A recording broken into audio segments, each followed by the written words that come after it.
watching the 10 o'clock news.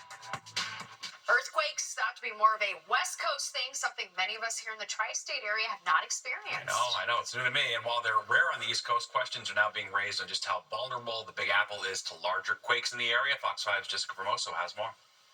The 4.8 earthquake Friday took many by surprise. Experts say what was unusual was not the magnitude of the quake, but the fact that it was so shallow. It occurred very close to the surface of the earth.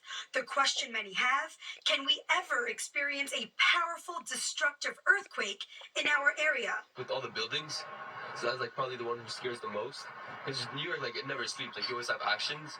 So I think you have to be careful. It's definitely unsettling. What's frightening is that earthquakes cannot be predicted. If you look back at the historic records, damaging earthquakes have occurred in nearly every eastern state, including New York. The largest were 2 magnitude 5.2 earthquakes back in 1737 and 1884. There's fault lines, so if there's fault lines, it's a possibility. Just be prepared. But what is the likelihood of a larger quake hitting the tri-state area? It's very unlikely that a significantly larger earthquake is going to occur. Dr. John Mutter is a seismologist and professor of earth and environmental science at Columbia University. He says the chances of having a magnitude 7 or bigger are slim.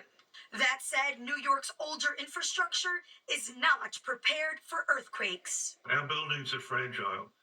Some of them fall down all on their own without any prompting. It doesn't take much shaking to cause damage in the city.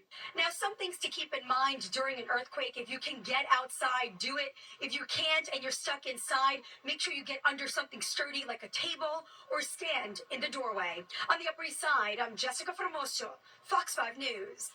In other top stories,